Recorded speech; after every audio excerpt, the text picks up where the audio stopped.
para que a fogueira do Senhor seja acesa, para queimar, Pai, todas as maldições, meu Pai, todas as mazelas que está, meu Pai, sobre o teu povo, sejam queimadas agora para a glória do teu nome.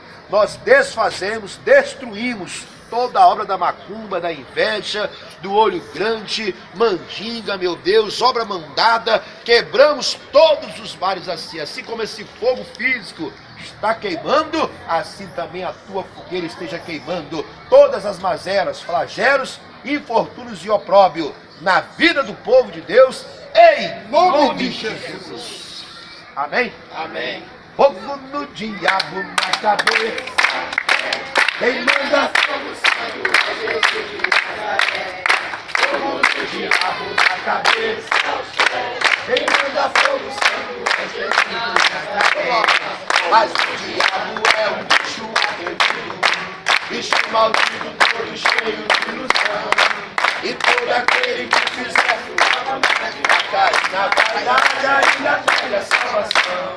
Fogo do diabo na cabeça, aos pés, quem manda fogo santo é Jesus de Nazaré.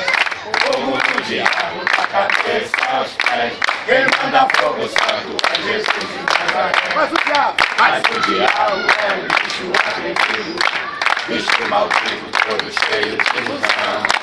E todo aquele que fizer sua vontade vai cair na vaidade, ainda perde a salvação. Fogo do diabo na cabeça, aos pés, quem manda fogo santo é Jesus de Nazaré. Fogo do diabo na cabeça, aos pés, quem manda fogo santo é Jesus de Nazaré.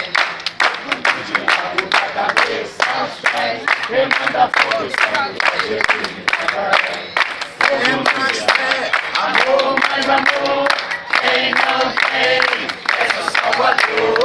Pois sem fé e sem amor não pode agradar ao Senhor. Mas uma coisa estou sentindo aqui agora, que Deus está neste lugar. Mas uma coisa estou sentindo aqui agora, que Deus está neste lugar. Deus está neste lugar, neste lugar.